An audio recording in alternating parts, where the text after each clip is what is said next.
નમસ્કાર મિત્રો, વરસાદનું જોર વધશે, નવા વિસ્તારોનો વારો આવશે।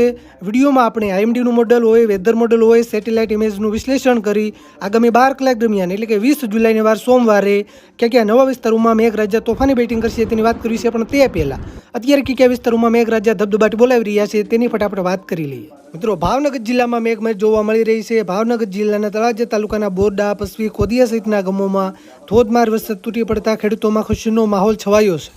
તો બીજી બાજુ વલસાડ જિલ્લાના ધરમપુરમાં મેઘરાજાએ રીતસરના ભૂકા કાઢ્યા હોય તેમ અંધાધાર વરસાદ તૂટી પડ્યો છે। રોડ રસ્તા બેટમાં ફેરવાયા છે। વિડીયોમાં તમે અમદાવાદના દ્રશ્યો જોઈ રહ્યા છો। અમદાવાદમાં પણ ગાજવીજ સાથે મેઘરાજાનું જોરદાર આગમન થયું છે। દેવભૂમિ દ્વારકા જિલ્લાના ભાણવડમાં વરસાદ, સુરતમાં ધોધમાર વરસાદ, વડોદરા, ડભોઈ, વાપી, તાપી, ડાંગ, ઉમરપાડા, ઉમરગામ, મહુવા, દાઠા સહિત કેટલાક વિસ્તારોમાંથી ભારે વરસાદના સમાચાર મળી રહ્યા છે। મિત્રો, બંગાળની ખાડીની જે સિસ્ટમ હતી હવે આપણા ગુજરાતની નજીક આવી રહી છે, જેના કારણે વરસાદનું જોર વધશે, વરસાદની માત્રા વધશે। નવી આગાહી પ્રમાણે અને વેધર મોડેલોના અનુમાન પ્રમાણે હવે કયા વિસ્તારોમાં ધોધમાર વરસાદ તૂટી પડશે તેની વાત કરવી છે। પણ તે પહેલાં આ વિડીયોને લાઈક કરી દેજો, આપણી આ ચેનલને ખાસ સબસ્ક્રાઈબ કરવાનું ભૂલતા નહીં। તો મિત્રો, હવે ખાસ સમજો મિત્રો, પહેલાં આપણે મધ્ય પૂર્વ ગુજરાતના વિસ્તારોથી શરૂઆત કરીએ। મધ્ય પૂર્વ ગુજરાતમાં ખાસ કરીને જે મધ્યપ્રદેશને લાગુ બોર્ડર એરિયાના વિસ્તારો છે એમાં મહીસાગર જિલ્લાના વિસ્તારો હોય। મહીસાગર જિલ્લામાં લુણાવાડા, બાલાસિનોર, સંતરામપુર, કડાણા અને ખાનપુરના વિસ્તારો હોય। આ સાથે દાહોદમાં દાહોદ, જાલોદ, લીમખેડા, ફતેપુરા, ગરબાડા, દેવગઢ અને બારિયાના વિસ્તારો હોય।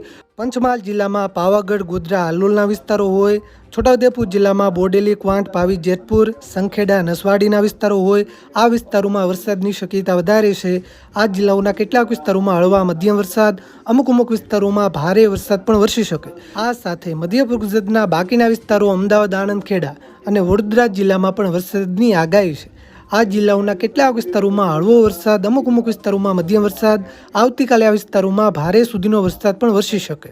દક્ષિણ ગુજરાતના પણ કેટલાક વિસ્તારોમાં ભારે વરસાદની આગાહી છે। એમાં ખાસ કરીને સુરત જિલ્લામાં સુરત, કામરેજ, બારડોલી, માંડવી, ઓલપાડ, પલસાણ અને મહુવાના વિસ્તારો હોય। નવસારી જિલ્લામાં નવસારી, ગણદેવી, ચીખલી, જલાલપોર, ખેરગામ અને વાસંદાના વિસ્તારો હોય। વલસાડમાં વલસાડ, વાપી, ઉમરગામ, પારડી, ધરમપુર અને કપરાડાના વિસ્તારો હોય। આ સાથે ડાંગ, તાપી અને ભરૂચમાં પણ આગાહી કરાઈ છે। આ વિસ્તારોમાં યલો એલર્ટ છે, એટલે કે કેટલાક વિસ્તારોમાં હળવાથી મધ્યમ વરસાદ તો અમુક વિસ્તારોમાં ભારે વરસાદ પણ વરસી શકે। 22 તારીખ બાદ આ વિસ્તારોમાં ભારેથી પણ અતિભારે સુધીનો વરસાદ વરસી શકે। સૌરાષ્ટ્રના વિસ્તારોની વાત કરીએ તો સૌરાષ્ટ્રમાં મધ્ય ગુજરાત અને દક્ષિણ ગુજરાતના વિસ્તારોની સરખામણીમાં વરસાદની ઇન્ટેન્સિટી એટલે કે વરસાદની તીવ્રતા ઓછી જોવા મળી શકે। જો કે છૂટાછવાયા વિસ્તારોમાં વરસાદી માહોલ યથાવત રહેશે, જેમાં ખાસ કરીને દેવભૂમિ દ્વારકા, જામનગર, પોરબંદર, જુનાગઢ, રાજકોટ, અમરેલી, બોટાદ, ભાવનગર અને ગીર સોમનાથ જિલ્લાના છૂટાછવાયા વિસ્તારોમાં હળવાથી મધ્યમ સુધીનો વરસાદ વરસી શકે। એમાંય ખાસ કરીને સૌરાષ્ટ્રમાં જે અમરેલી, બોટાદ, ભાવનગર અને જુનાગઢ જિલ્લાના વિસ્તારો છે ત્યાં વરસાદની ઇન્ટેન્સિટી થોડી વધારે જોવા મળી શકે, એટલે કે મધ્યમ કરતાં વધારે વરસાદ પણ વરસી શકે। આ સાથે સૌરાષ્ટ્રભરમાં 22 તારીખ બાદ સાર્વત્રિક વરસાદનો રાઉન્ડ આવે તેવી શક્યતા છે। ઉત્તર ગુજરાતના વિસ્તારોમાં આવતીકાલથી વરસાદની માત્રા વધે તેવી શક્યતા છે, જેમાં બનાસકાંઠા, સાબરકાંઠાના જે બોર્ડર એરિયાના વિસ્તારો છે ત્યાં વરસાદની શક્યતા વધારે ગણી શકાય। આ સાથે અરવલ્લી જિલ્લામાં અરવલ્લી, ભિલોડા, મોડાસા, બાયડના વિસ્તારોમાં પણ વરસાદની શક્યતા છે। મહેસાણા અને ગાંધીનગર જિલ્લામાં હળવા વરસાદની આગાહી આવતીકાલે કરાઈ છે। મિત્રો, રાજ્યભરમાં 23 તારીખ અથવા આજુબાજુથી એક વરસાદનો સારો રાઉન્ડ, સાર્વત્રિક વરસાદનો રાઉન્ડ આવે તેવી શક્યતા છે।